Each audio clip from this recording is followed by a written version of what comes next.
नमस्कार प्यारे विद्यार्थियों, स्वागत है आप सभी का एडुएच ऑफ टीच प्लेटफॉर्म पर। अब तक हमने भारतीय राजनीतिक शासन व्यवस्था में संविधान की प्रकृति, प्रस्तावना, मौलिक अधिकार, राज्य के नीति निर्देशक तत्व, भारत का राष्ट्रपति, भारत का प्रधानमंत्री एवं उसकी मंत्री परिषद पढ़ी। आज हम एक नया अध्याय, नया टॉपिक शुरू करने जा रहे हैं, भारतीय संसद। भारतीय संसद शुरू करने से पहले मैं आपको कुछ कह देता हूं कि अगर आप में दृढ़ विश्वास है, दृढ़ निश्चय कर लिया है कि हमें सरकारी नौकरी किसी भी परिस्थिति में प्राप्त करनी है, तो आप जी जान लगाकर अपना कुछ समय अध्ययन को, पढ़ाई को दे, आपको निश्चित ही सफलता प्राप्त होगी। और अब मैं कहूंगा आपको कि आप इस चैनल को सब्सक्राइब करें, लाइक करें और शेयर करें, ताकि अधिक से अधिक विद्यार्थी हमारा यूट्यूब चैनल इसके माध्यम से राजनीति विज्ञान को पढ़ सके। तो हम ज्यादा समय नहीं गवाएंगे, सीधा ही शुरू करते हैं भारतीय संसद।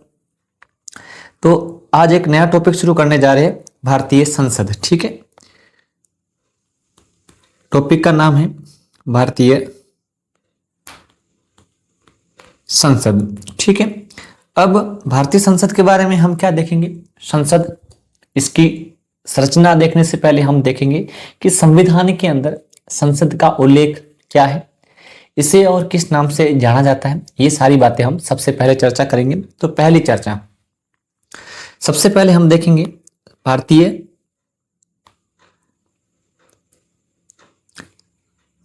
संसद का उल्लेख। ठीक है ना, तो सबसे पहले हम संसद का उल्लेख देखेंगे। भारतीय संसद का उल्लेख कहां मिलता है? तो सबसे पहले उल्लेख, तो भारतीय संसद का उल्लेख आप देखोगे, उल्लेख मिलेगा भारतीय संविधान का भाग नंबर 5, जिसमें हमने राष्ट्रपति और प्रधानमंत्री पढ़ा, कार्यपालिका पढ़ी। तो भाग संख्या 5 के अंदर वो था अध्याय नंबर 1। अब अगले अध्याय नंबर 2 में हम भारतीय संसद के बारे में पढ़ेंगे। तो इसका उल्लेख कौन से भाग में है? भाग संख्या 5, भाग 5 के कौन से अध्याय में है? तो अध्याय नंबर 2। और अब बात आती है अनुच्छेद कहां से कहां तक संसद का उल्लेख मिलता है। तो भारतीय संविधान के अनुच्छेद 79 से लगाकर 122 तक संसद का उल्लेख देखने को मिलता है। तो 3 बातें हम देखेंगे। पहला, भाग कौन सा? नंबर फर्स्ट, ये कौन सा भाग है? तो आप देखेंगे भाग 5। फिर आता है भाग 5 के अंदर, भाग 5 में अध्याय कौन सा? तो आप देखेंगे भाग 5 के अंदर अध्याय नंबर 2। फिर हम देखेंगे अनुच्छेद कहां से कहां तक है, अनुच्छेद जिसमें संसद का उल्लेख है। तो आप देखेंगे अनुच्छेद 79 से 122 तक भारतीय संसद का उल्लेख देखने को मिलता है। ये 3 बातें आपको देखना है कि संसद का वर्णन कहां से कहां तक है और कौन कौन से भाग, कौन से अध्याय और कौन से अनुच्छेद में भारतीय संसद देखने को मिलती है। अब आता है, संसद को अंग्रेजी में पार्लियामेंट कहते हैं, इसे व्यवस्थापिका के नाम से भी जाना जाता है। व्यवस्थापिका, कार्यपालिका और न्यायपालिका 3 सरकार के अंग होते हैं। कार्यपालिका यानी सरकार, व्यवस्थापिका का मतलब होता है संसद। ठीक, अब उसके बाद हमने संसद में क्या देखा? संसद एक ऐसा निकाय है जो कानून निर्माण का काम करता है। किसी भी देश में व्यवस्था को स्थापित करने का, व्यवस्था स्थापित करने के लिए जो नियम कायदे होते हैं वो बनाने का काम कौन करती है? भारतीय संसद करती है। तो इसे और किस नाम से जानेंगे? तो आप कहते हैं इसको व्यवस्थापिका। ठीक है, इसको कहा जाता है। व्यवस्थापिका भी आ जाए तो आपको उसका मतलब संसद ही समझना है। इसको एक और नाम से कहते हैं पार्लियामेंट, अंग्रेजी में पार्लियामेंट, इसे पार्लियामेंट भी कहा जाता है। तो ये 2 नाम आपको ध्यान रखने। ब्रिटेन में इसको पार्लियामेंट कहते हैं, अंग्रेजी नाम है, और अमेरिका के अंदर इसको कांग्रेस नाम से जाना जाता है। जैसे हमारे यहाँ पर दल है, लेकिन वहां पर संसद को कांग्रेस कहा जाता है अमेरिका के अंदर। फिर संसद क्या कार्य करती है? इसका मुख्य उद्देश्य क्या होता है? कानून का निर्माण करना। संसद एक ऐसा निकाय, कानून निर्माण करने के निकाय को संसद या व्यवस्थापिका कहा जाता है। तो एक बात आप ध्यान रखें इसमें, यह कानून निर्माण करने वाला, यह कानून निर्माण करने वाला एक महत्वपूर्ण, कानून निर्माण करने वाला एक महत्वपूर्ण निकाय है। तो ये हमने देखा भारतीय संसद के बारे में कुछ महत्वपूर्ण जानकारी, जिसमें संसद का वर्णन कहाँ मिलता है, इसको किस नाम से जानते हैं और ये वास्तव में होता क्या है। आगे हम देखेंगे भारतीय संसद का गठन। किसका गठन? भारतीय संसद का गठन किन अंगों से मिलकर होता है, कौन कौन से वे अंग है जिनसे मिलकर भारतीय संसद बनती है और फिर उसकी क्या व्यवस्था है। ठीक है, तो सबसे पहले हम देखेंगे नंबर सेकंड में हम देखते हैं भारतीय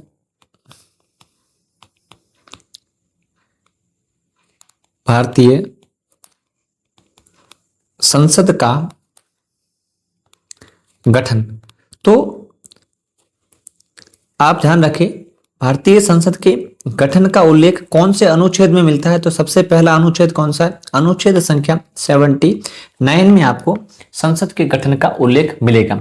अब इसका गठन कितने अंगों से मिलकर होता है, इसके कितने सदन होते हैं, वे सारी बातें अब हम यहाँ पर जानेंगे और उन्हें पहले किस नाम से जानते थे और वर्तमान में क्या नाम है, वो भी बातें हम आगे जैसे सदन पढ़ेंगे उन सदनों में देखेंगे। तो भारतीय संसद का गठन 2 सदनों से मिलकर होता है। तो भारतीय संसद में कुल कितने सदन होते हैं आप देखेंगे इसके अंदर सदन। भारतीय संसद के 2 सदन होते हैं, एक होता है आपके राज्यसभा और दूसरा सदन है आप देखेंगे लोकसभा। तो इस प्रकार से भारतीय संसद कितने सदनों से मिलकर बनती है? 2 सदनों से मिलकर बनती है। पहला सदन राज्यसभा होता है और दूसरा सदन जो होता है वह आपके लोकसभा होता है। फिर बात आती है कि जो संसद होती है इसके कितने अंग होते हैं, कितने अंगों से मिलकर संसद का गठन होता है। तो अब देखेंगे हम इसके अंग। तो आप देखते हैं संसद 3 अंगों से मिलकर बनता है। कितने अंग होते हैं? इसके होते हैं 3 अंग। पहला होता है अंग राष्ट्रपति, भारत का राष्ट्रपति। संसद का अभिन्न अंग होता है क्योंकि जो भी कानून बनेगा उस पर अंतिम हस्ताक्षर किसके होते हैं? भारत के राष्ट्रपति के। इस प्रकार से राष्ट्रपति संसद का भी अभिन्न अंग होता है। उसके बाद दूसरा इसमें राज्यसभा, दूसरा अंग कौन सा है आपके? राज्यसभा। और तीसरा अंग आता है आपके इसमें लोकसभा। इस प्रकार से भारतीय संसद का गठन इन अंगों से मिलकर होता है। फिर बात आती है क्या लोकसभा और राज्यसभा को इन्हीं नामों से जाना जाता था? जी नहीं, लोकसभा के लिए अलग नाम था और राज्यसभा के अलग नाम। इनको तो परिवर्तित किया गया 1954 के अंदर, इसका नाम लोकसभा और राज्यसभा किया गया। तो 1954 से पहले इनका नाम क्या था? तो अब देखते हैं, अगली बात हम देखते हैं यहां पर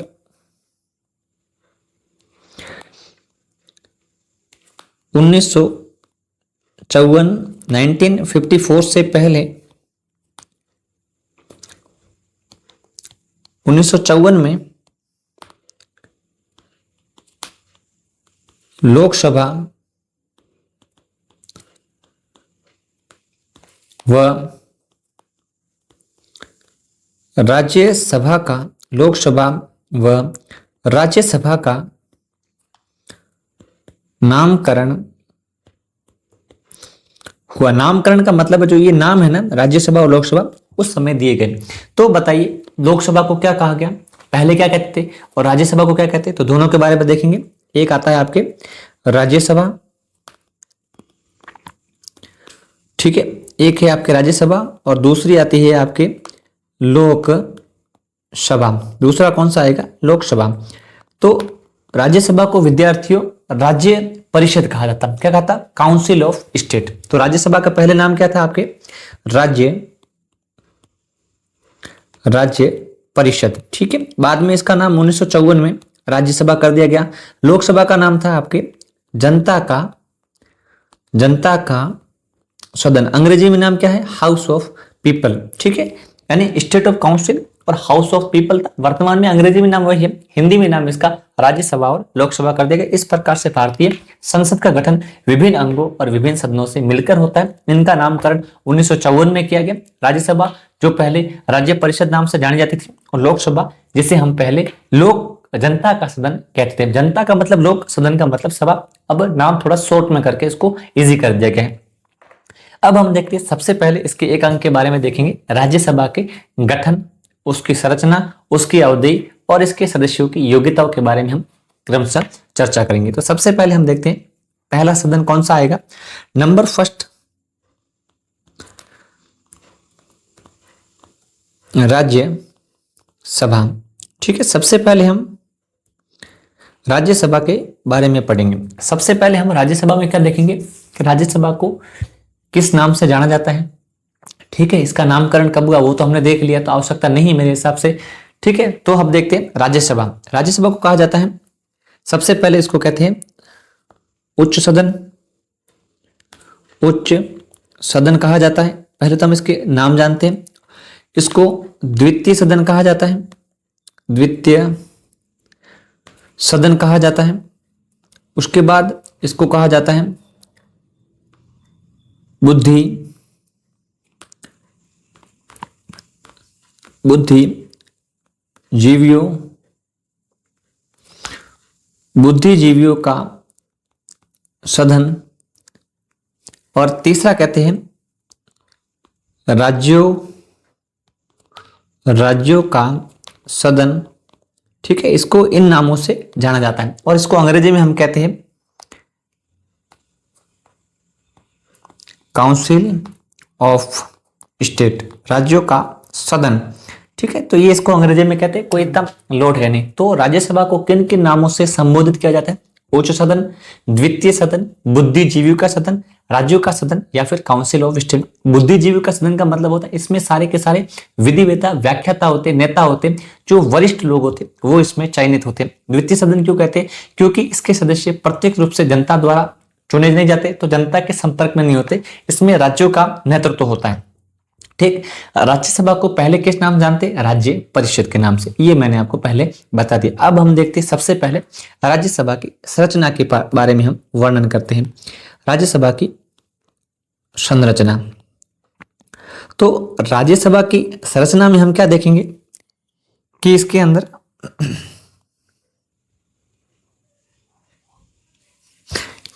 अंदर कुल कितने सदस्य होते हैं, ये होती है संरचना। ठीक है, इसका उल्लेख मिलता है संविधान के अनुच्छेद 80 के अंदर। कौन सा अनुच्छेद है?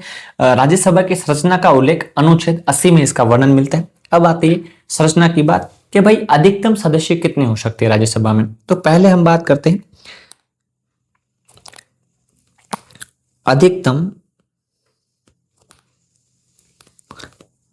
अधिकतम सदस्य। देखिए विद्यार्थियों, राज्यसभा में अधिकतम सदस्यों की संख्या संविधान के अनुसार 250 तय की गई कि 250 अधिकतम सदस्य होंगे राज्यसभा में। तो अधिकतम सदस्य संख्या कितनी हो सकती है राज्यसभा में? 250। अब इन 250 को हमें दो भागों में डिवाइड करना है। दो भाग कौन से? एक भाग निर्वाचित और दूसरा आता है मनोनीत। तो राज्यसभा में अधिकतम सदस्य संख्या के आधार पर 238 मेंबर तो निर्वाचित होकर आएंगे और 12 सदस्य राष्ट्रपति के द्वारा मनोनयन के आधार पर चुने जाएंगे। तो इसको आपको दो भागों में बांटना है। 238 ये है आपके निर्वाचित और साथ में आपको जोड़ने हैं 12 सदस्य मनोनीत। बस ये है आपके अधिकतम संख्या कितनी हो सकती है राज्यसभा में। अब हम बात करते हैं वर्तमान के अंदर राज्यसभा में कुल कितने सदस्य हैं। ये तो हो गया संविधान में कि अधिकतम कितने हो सकते हैं, लेकिन वर्तमान के अंदर कितने सदस्य हमारी राज्यसभा के अंदर देखने को मिलती है। तो वर्तमान सदस्य की बात करें तो राज्यसभा में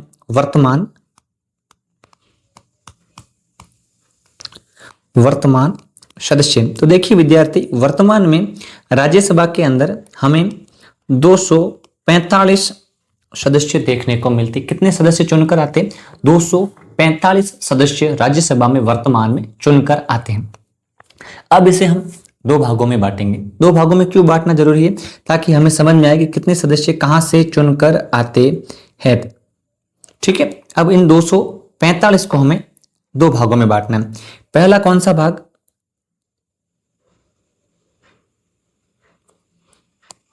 ये पहला भाग और ये आपका दूसरा भाग। ठीक है, पहला भाग तो हम देखेंगे निर्वाचित। ठीक है, निर्वाचित सदस्य। ठीक, दूसरा आएगा आपके मनोनीत सदस्य। इस प्रकार से हमने राज्यसभा के सदस्यों का बंटवारा किया। अब राज्यसभा में कुल कितने सदस्य निर्वाचित होकर आते? तो विद्यार्थियों, निर्वाचित सदस्य 245 में से आप 12 घटा दीजिए, 12 सदस्य फिक्स है, इसमें मनोनीत फिक्स होंगे। तो आप देखेंगे इसमें मनोनीत सदस्यों की संख्या तो है आपके 12, तो 245 में से 12 गए तो आप देखेंगे 233 मेंबर, कितने मेंबर? 233 सदस्य राज्यसभा में एकल संक्रमणीय विधि द्वारा निर्वाचित होकर आते हैं। ठीक, अब आता है कि जो 233 मेंबर है, इनमें से कितने सदस्य राज्यों से आते हैं और कितने सदस्य संघ शासित प्रदेशों से आते हैं। तो इसको भी हम दो भागों में बांटेंगे। तो इनका भी आपको बंटवारा दो भागों में करना है, पहला और ये दूसरा बंटवारा।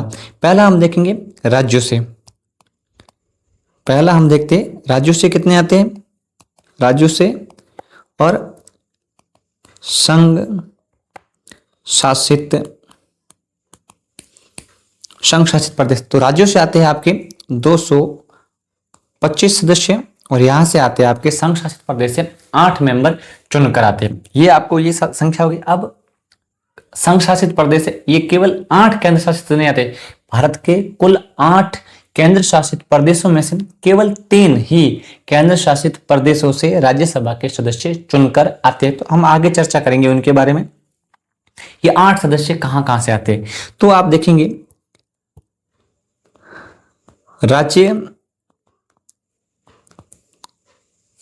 राज्यसभा में 8 सदस्य कौन से हैं आपके? ये संघ शासित प्रदेशों से, ठीक है ना, ये आपको ध्यान रखना है, प्रदेशों से। अब वो 3 कौन से, कितने प्रदेश हैं? 8 सदस्य, जिसमें से 4 मेंबर आते हैं आपके जम्मू कश्मीर संघ शासित प्रदेश। 3 मेंबर आते हैं दिल्ली से और 1 मेंबर आता है आपके पांडिचेरी से। इस प्रकार से हमने राज्यसभा के सदस्यों को एक अच्छे तरीके से देख लिया है। अब जो 225 मेंबर आते हैं ना, उनमें से सर्वाधिक कहां से आते हैं? तो सर्वाधिक सदस्य आपके उत्तर प्रदेश से 31 आते हैं। मैं आपको 4-5 राज्य अधिकतम बताऊंगा क्योंकि इसका सीक्वेंस कभी आ जाता है, हालांकि सीईटी में नहीं आता, फिर भी मैं आपको 5 राज्य बता देता हूं और 1 राज्य अपने राजस्थान का बता दूंगा। तो राज्यों से अगली बात देखते हैं, राज्यों से सदस्य आप देखें सर्वाधिक कहां से आते हैं, एक ही जान लो आप, सर्वाधिक आते हैं अपने, सर्वाधिक नंबर फर्स्ट आप देखेंगे उत्तर प्रदेश आता है, उत्तर प्रदेश। तो बताइए उत्तर प्रदेश से कुल कितने सदस्य राज्यसभा में आते हैं? तो उत्तर प्रदेश से कुल 31 सदस्य चुनकर आते हैं। सर्वाधिक कहां से आते हैं? उत्तर प्रदेश, 31 मेंबर। दूसरे नंबर पर आता है आपके महाराष्ट्र। तो बताइए महाराष्ट्र से राज्यसभा में कुल कितने सदस्य चुनकर आते हैं? तो महाराष्ट्र से विद्यार्थियों 19 मेंबर, कितने मेंबर? 19 सदस्य राज्यसभा में चुनकर आते हैं। तो महाराष्ट्र इज इक्वल टू 19 सदस्य राज्यसभा में। महाराष्ट्र के बाद कौन सा आता है? तमिलनाडु। तो नंबर तीसरे पर कौन सा आएगा आपके?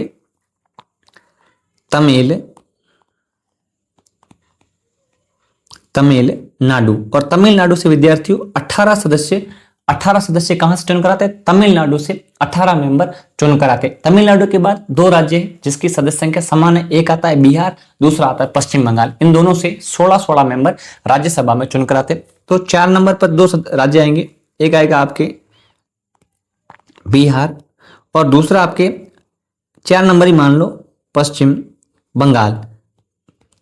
इन दोनों से कितने कितने आते हैं आप देखेंगे 16 सदस्य इन 2 जगहों से चुनकर आते हैं। ये हमने 5 राज्य देख लिए। अब आता है हमारे राजस्थान से कुल कितने सदस्य राज्यसभा में चुनकर जाते हैं। वर्तमान में भी चुनाव हुए, आपने देखा है जून में हुए, तो अपने 3 मेंबर का चुनाव हुआ है। तो ये भी आपको ध्यान रखना है, हाल ही में राजस्थान में 3 सदस्य राज्यसभा में चुनकर गए हैं, ठीक, जिसमें शायद एक महिला भी थी, ठीक है। अब आता है राज्यों से, तो हम बात करते हैं राजस्थान की। किसकी बात करेंगे? राजस्थान। तो राजस्थान से 10 सदस्य, कितने सदस्य? 10 सदस्य राज्यसभा के लिए चुनकर जाते। ये मैंने आपको सारी की सारी सदस्य संख्याओं के बारे में बता दिया। ये पूरी क्या है? एक संरचना है, जो संरचना आपको जाननी बहुत ही आवश्यक है। बिना इस संरचना के आपको पता नहीं पड़ेगा कि कौन सा सदस्य कहां से चुनकर आता। अब आपके लिए एक बात विशेष बता दूं कि जो ये सदस्य संख्याओं का निर्धारण, ये आवंटन कहां पर मिलता है, इनकी सूचना हमें कहां मिलती है? तो संविधान की एक अनुसूची है जिसका नाम है संविधान की अनुसूची संख्या 4। तो इसका उल्लेख कहां मिलता है? राज्यसभा में सदस्यों का आवंटन संविधान की अनुसूची 4 में वर्णित है। ये आपको ध्यान रखना है।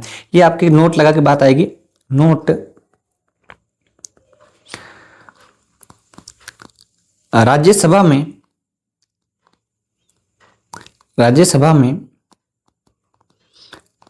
राज्यों एवं राज्यसभा में राज्यों व संघ शासित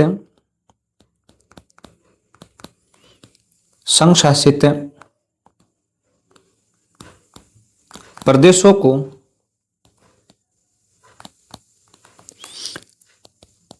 सदस्यों का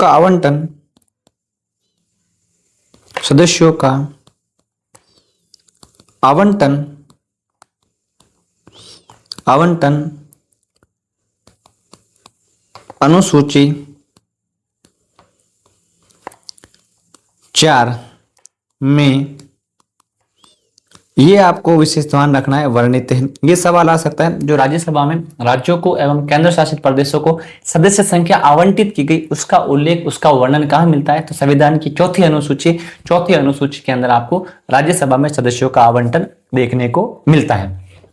अब अगली बात, हमने एक बात देखी थी पहले कि जो राज्यसभा में सदस्यों का मनोनयन होता है, वह सदस्य कहां से चुनकर आते हैं। तो अब बात करते हैं मनोनीत सदस्यों के बारे में। नेक्स्ट आएगा 12 मनोनीत। राज्यसभा में कितने सदस्य होते हैं? 12 मनोनीत सदस्य।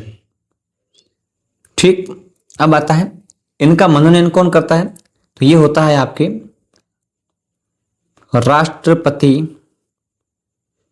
राष्ट्रपति के द्वारा। ठीक है, राज्यसभा में 12 सदस्यों का मनोनयन किसके द्वारा किया जाता है? तो राज्यसभा में 12 सदस्यों का मनोनयन राष्ट्रपति के द्वारा किया जाता है। फिर अगली बात आती है, राष्ट्रपति किसको मनोनीत करेगा? भाई कोई क्षेत्र होना चाहिए, कोई फील्ड होना चाहिए कि उस क्षेत्र से सदस्यों का मनोनयन होता है। तो ये आपको ध्यान रखना है, इनका मनोनयन साहित्य कॉमा विज्ञान कॉमा कला एवं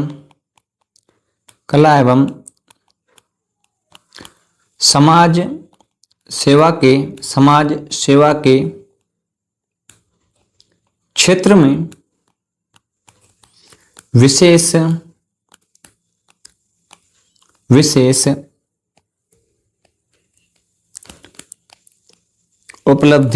विशेष उपलब्धि प्राप्त व्यक्ति। ठीक है, जो व्यक्ति साहित्य, विज्ञान, कला एवं समाज सेवा के क्षेत्र में विशेष उपलब्धि प्राप्त व्यक्ति होता है, ऐसे व्यक्तियों को राष्ट्रपति के द्वारा राज्यसभा के अंदर मनोनीत किया जाता है। उसकी संख्या कितनी होती है? 12। ये आपको ध्यान रखनी। तो ये आपको पूरा का पूरा मैंने राज्यसभा की संरचना, जिसका उल्लेख संविधान की अनुच्छेद 80 और अनुसूची 4 में वर्णन है, वो मैंने आपको सारा बताया। अब आता है कि जो इन सदस्यों का चयन किया जाता है, इसका एक आधार, एक जनगणना है। कौन सी जनगणना के आधार पर राज्यसभा में सदस्यों का निर्धारण किया गया है? तो आपको ध्यान रखना है 1971 की जनगणना के आधार पर राज्यसभा में सीटों का बंटवारा किया गया है कि कौन से राज्य से कितनी सीटें होगी। ये किस जनगणना के आधार पर किया गया है? तो राज्यसभा में सीटों का आवंटन 1971 की जनगणना के आधार पर किया गया। ये विशेष बात आपको ध्यान रखनी है, नोट लगा कर लिखिए आप इसको। नोट,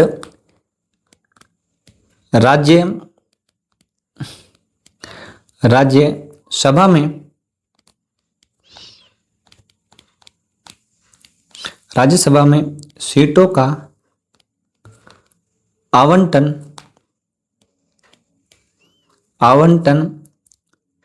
1971 की जनगणना के आधार पर 1971 की जनगणना के आधार पर किया गया है। ये बात आपको विशेष ध्यान रखनी है कि राज्यसभा में जो भी सीटों का आवंटन किया गया उसका आधार कौन सी जनगणना है, तो 1971 की जनगणना के आधार पर राज्यसभा में सीटों का आवंटन देखने को मिलता है। अब अगला हम देखते हैं राज्यसभा की संरचना के बाद आती है राज्यसभा की अवधि। अवधि या कार्यकाल जिसे कहते हैं, नेक्स्ट टॉपिक रहेगा आपके लिए। राज्यसभा का कार्यकाल भी कह सकते हो, राज्यसभा की अवधि। अब अवधि की बात समझिए कि राज्यसभा की अवधि कितनी होती है, क्या ये भंग होता है, क्या इसको खत्म कर सकते, तो विशेष ध्यान रखें राज्यसभा एक स्थायी सदन होता है जिसे हम कभी भी भंग नहीं कर सकते। तो पहली बात, यह एक स्थायी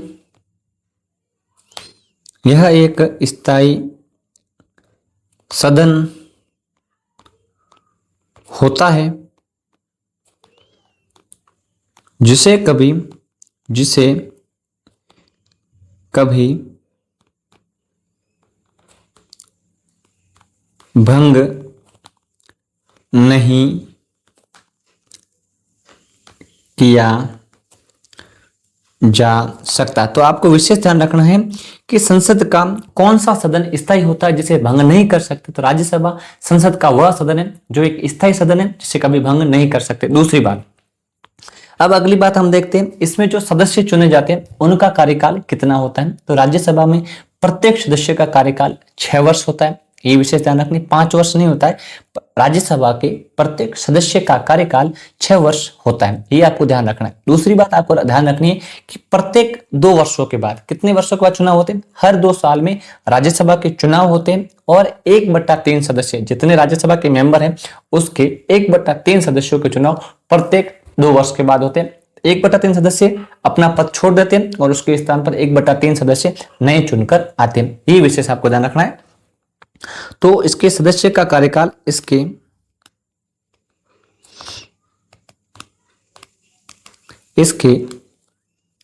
सदस्यों का कार्यकाल 6 वर्ष होता है।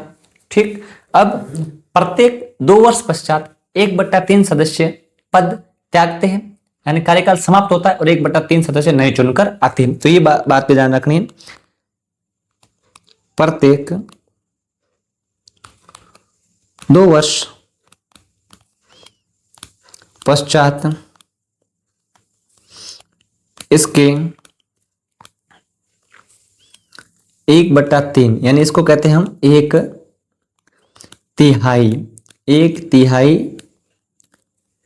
सदस्य अपना पद त्यागते हैं एवं 1/3 सदस्य नए चुनकर आते हैं। बस ये बात आपको ध्यान रखना। इसकी अवधि कितनी होती है, राज्यसभा सदन की अवधि अनिश्चित होती है, वो जीवन पर्यंत रहता है। सदस्यों का कार्यकाल 6 वर्ष होता है। प्रत्येक 2 वर्ष बाद 1/3 सदस्य पद छोड़ते हैं और 1/3 सदस्य नए चुनकर आते हैं। ये इसके सदस्यों की अवधि के बारे में आपको केवल इतना ही जानना है। फिर बात आती है सदस्यों का निर्वाचन कैसे होता है। तो आप देखेंगे इसके अंदर निर्वाचन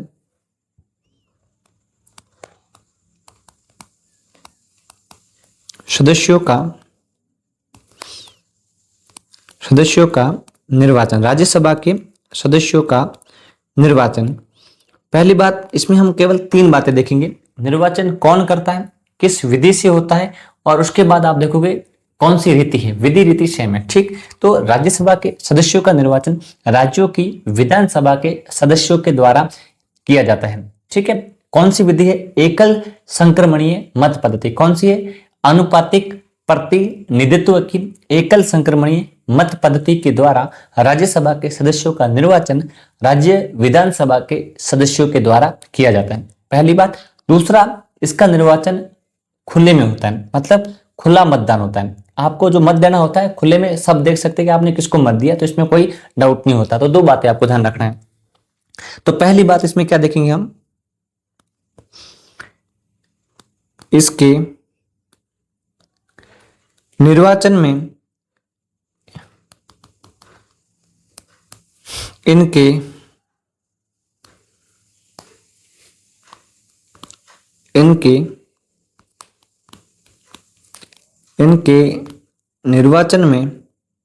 इनके निर्वाचन में राज्य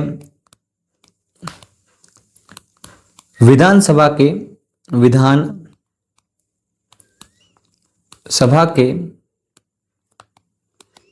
सदस्य भाग लेते हैं। दूसरा होता है, इनका चुनाव कैसा होता है? अप्रत्यक्ष रीति से। तो अगला होगा, इनका चुनाव अप्रत्यक्ष रूप से आनुपातिक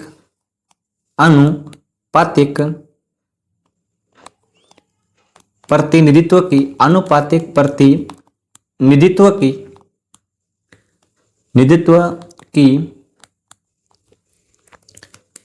एकल संक्रमणीय मत प्रणाली से होता है।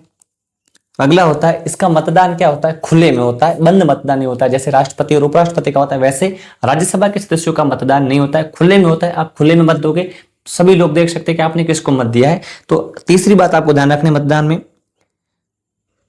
खुला मतदान होता। ये हो गई आपके राज्यसभा सदस्य के निर्वाचन की रीति।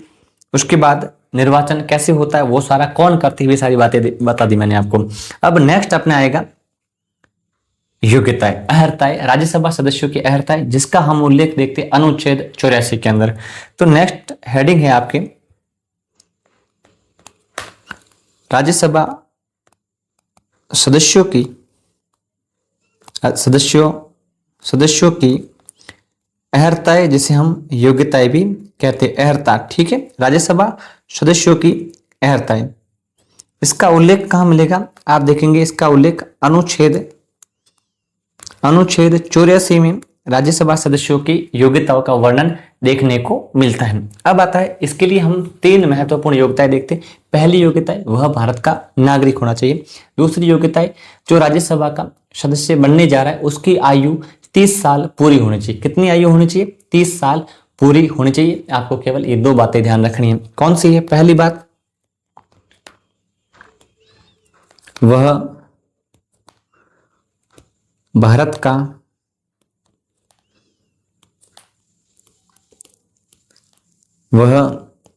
का नागरिक हो, पहली बात। दूसरी बात, राज्यसभा सदस्य बनने के लिए आपकी उम्र कितनी होनी चाहिए? तो उसकी आयु 30 वर्ष हो। यानी जो भी सदस्य राज्यसभा में चुना जाता है उसकी आयु कम से कम 30 साल होनी चाहिए। अगला आता है कि भाई संसद द्वारा अन्य कोई निर्धारित अहर्ता है उसे भी वह पूरा करता हो। तो तीसरी बात आएगी, राज्यसभा के सदस्यों को संसद द्वारा निर्धारित अन्य अहर्ताएं भी क्या करता हो? पूरी करता हो। तीसरी बात, संसद द्वारा निर्धारित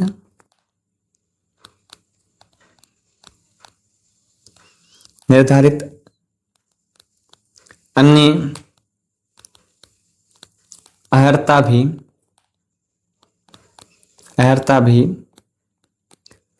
पूरी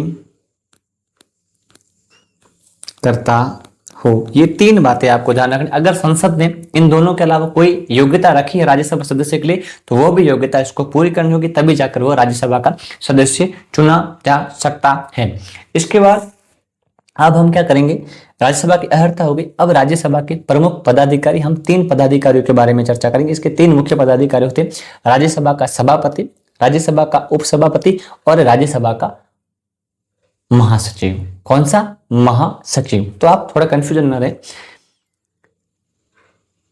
अब हम देखेंगे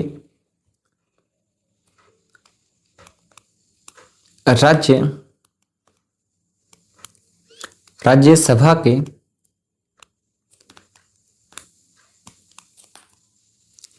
पदाधिकारी।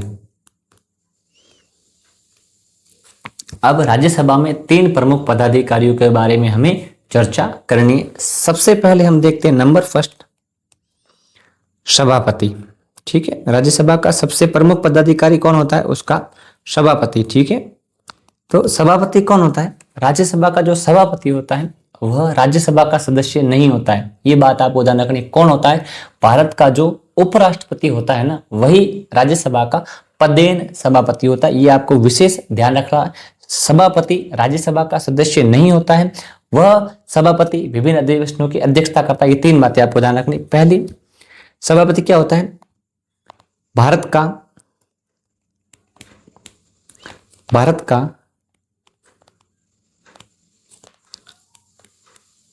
उपराष्ट्रपति पदेन सभापति होता है। ये बात आपको ध्यान रखनी है। जो भारत का उपराष्ट्रपति होता है ना, वही राज्यसभा का पदेन सभापति होता है। अगला बात आता है, सभापति राज्यसभा के अधिवेशनों की अध्यक्षता करता है। सभापति क्या करता है? यह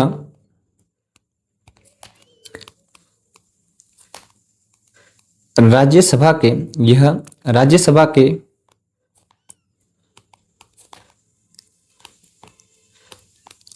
अधिवेशनों की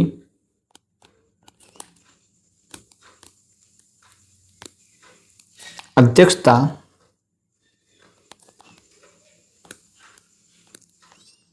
करता है। उसके बाद यह राज्यसभा का सदस्य नहीं होता, यह राज्यसभा का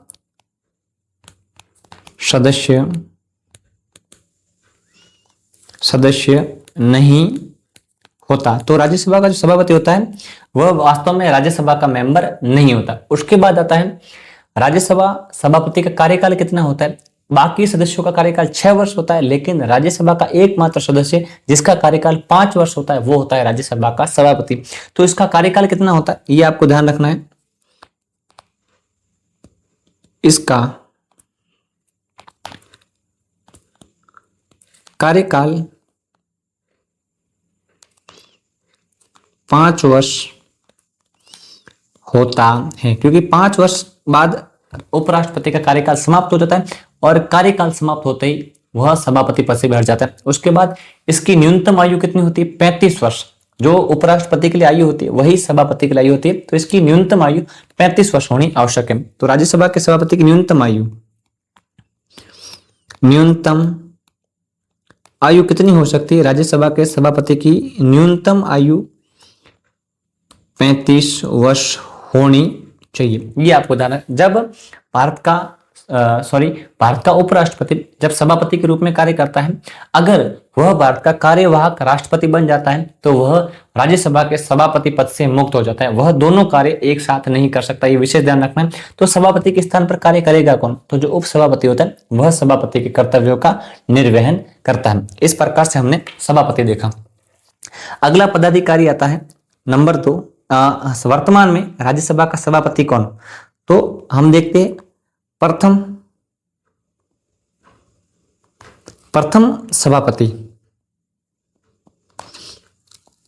सभापति और दूसरा हम देखेंगे इसमें वर्तमान सभापति, जो भारत का उपराष्ट्रपति है वही तो देखना है आपको। तो भारत का प्रथम उपराष्ट्रपति कौन था? आप देखेंगे भारत के प्रथम उपराष्ट्रपति डॉक्टर राधा कृष्णन थे। तो इसके सभापति भी पहले कौन होंगे? राज्यसभा का प्रथम सभापति डॉक्टर राधा कृष्णन थे। ठीक है, तो आपको ध्यान रखना प्रथम सभापति थे डॉक्टर राधा कृष्णन। ठीक है, ठीक, क्या नाम था? डॉक्टर राधाकृष्णन, जो बाद में डॉक्टर राजेंद्र प्रसाद के बाद भारत के दूसरे राष्ट्रपति बने। डॉक्टर राधाकृष्णन वही है। उसके बाद वर्तमान का नाम इनसे मिलता जुलता है, सीपी राधाकृष्णन। वर्तमान में राज्यसभा के सभापति कौन है? सीपी राधा कृष्णन। तो ये आपको ध्यान रखना है, ये वर्तमान में अपने राज्यसभा के सभापति है, उनका नाम क्या है? सीपी राधाकृष्णन। ठीक, अब हम देखते हैं उपसभापति के बारे में। नेक्स्ट आएगा आपके राज्यसभा का उपसभापति। उपसभापति, अब आता है कि उपसभापति का चयन कैसे होता है, उपसभापति का चयन कौन करता है, ये सारी बातें आपके आती हैं। तो उपसभापति सभापति के अधीन नहीं होता है, वह राज्यसभा के प्रति उत्तरदायी होता है। अब इसका चयन कौन करता है? तो राज्यसभा के उपसभापति का चयन राज्यसभा के सदस्यों में से ही किया जाता है। तो पहली बात आपको ध्यान रखनी इसमें, इसका चयन राज्यसभा के, इसका चयन राज्यसभा के सदस्यों में से ही होता है। पहली बात, राज्यसभा के सदस्य अपने में से किसी एक मेंबर को उपसभापति चयन करते हैं। दूसरी बात आती है, यह सभापति के अधीन नहीं होता। जो उपराष्ट्रपति होता है ना, उसके अधीन उपसभापति नहीं होता है, यह राज्यसभा के प्रति उत्तरदायी होता है। तो दूसरी बात, यह सभापति के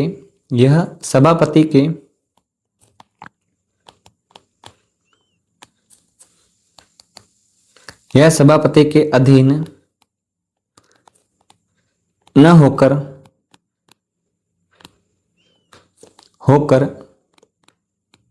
राज्यसभा के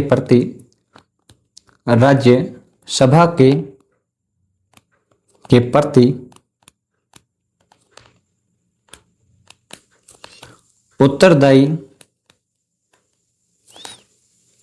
होता है। ये अगली बात। ठीक है, जो राज्यसभा का उपसभापति होता है वह सभापति के अंडर में नहीं होता है, बल्कि वो किसके प्रति उत्तरदायी होता है? राज्यसभा के, क्योंकि सभापति होता है वो राज्यसभा का मेंबर ही नहीं है, तो उसके प्रति उत्तरदायी होने का कोई सेंस नहीं है। अगली बात आती है, ये इसका कार्यकाल कितने वर्ष होता है? तो राज्यसभा के सभापति का कार्यकाल 6 वर्ष होता है, क्योंकि जो सब उपसभापति होता है ना, ये किसका सदस्य होता है? आपके राज्यसभा का, और राज्यसभा के सदस्य का कार्यकाल 6 वर्ष, तो उपसभापति भी 6 वर्ष के लिए चुना जाता है। तो अगली बात, इसका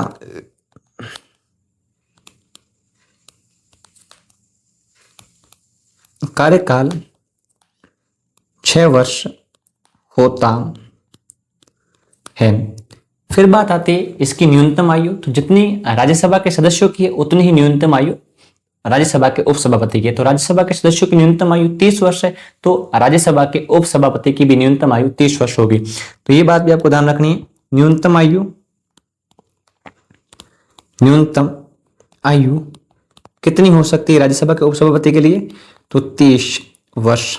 ठीक, अब हम देखेंगे वर्तमान में कौन है और प्रथम कौन थे। तो आप देखेंगे एसवी कृष्णमूर्ति राव राज्यसभा के प्रथम उपसभापति थे, और वर्तमान में आप देखेंगे तो आप देखेंगे हरिवंश नारायण सिंह। कौन है आपके? हरिवंश नारायण सिंह तीसरी बार राज्यसभा के उपसभापति बनकर आए हैं। तो हम देखेंगे इसके प्रथम उपसभापति,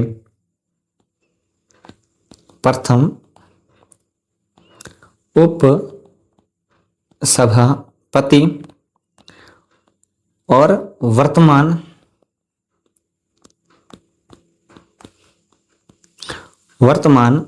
उप पति।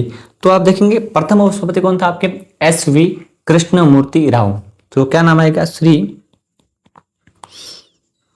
SV कृष्णमूर्ति राव। SV कृष्णमूर्ति राव राज्यसभा के प्रथम उपसभापति थे। और वर्तमान में आपका कौन सा आता है, श्री हरिवंश नारायण सिंह, जो तीसरी बार चुनकर आए हैं। तो अगला आता है श्री हरिवंश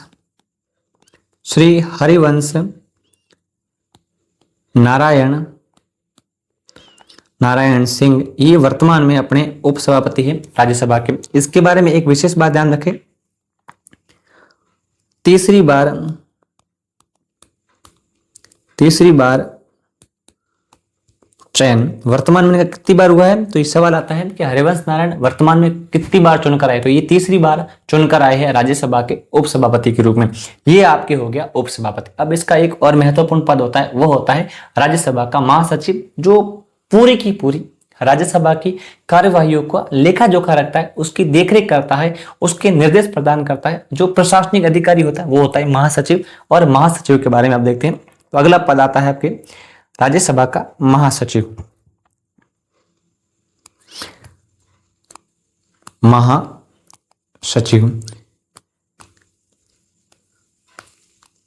बताइए महासचिव के बारे में आप क्या जानते हैं। तो महासचिव राज्यसभा के जो सचिवालय होता है उसका प्रमुख कौन होता है, राज्यसभा के सचिवालय का प्रमुख होता है महासचिव। दूसरी बात, महासचिव की नियुक्ति राज्यसभा के सभापति के द्वारा की जाती है। तीसरी बात, महासचिव कैबिनेट सचिव के समक्ष होता है।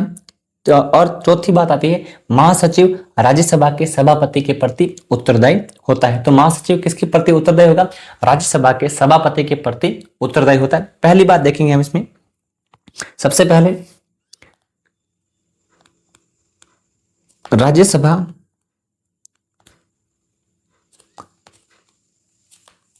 महासचिव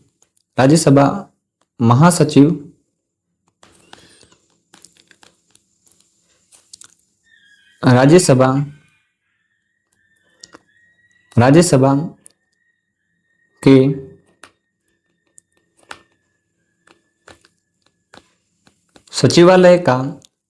के सचिवालय का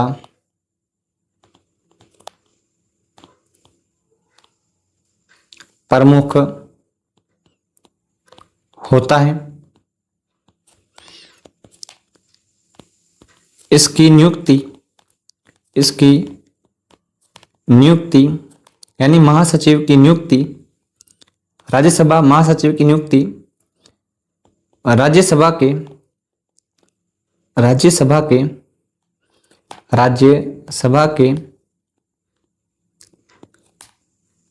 सभापति, राज्यसभा के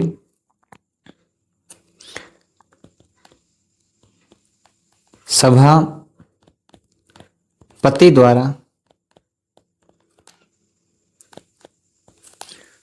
की जाती है।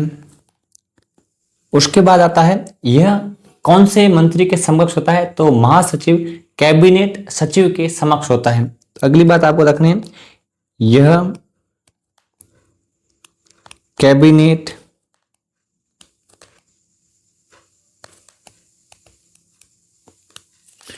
सचिव के समक्ष या समान होता है। अगला आता है, ये किसके प्रति उत्तरदायी होता है। तो महासचिव राज्यसभा के सभापति के प्रति। यह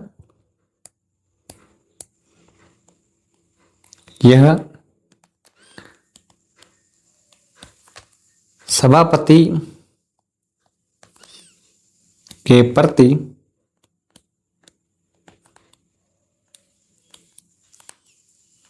उत्तरदायी होता है। ये चार बातें आपको महासचिव के बारे में देखनी है। राज्यसभा का महासचिव राज्यसभा के सचिवालय का प्रमुख होता है। राज्यसभा के महासचिव की नियुक्ति राज्यसभा का जो सभापति होता है वो करता है। उसके बाद इसका स्तर होता है कैबिनेट सचिव के समान। और ये किसके प्रति उत्तरदायी होता है, तो सभापति के प्रति उत्तरदायी होता है। अब बात आती है कि प्रथम महासचिव कौन थे और वर्तमान में महासचिव कौन है। तो प्रथम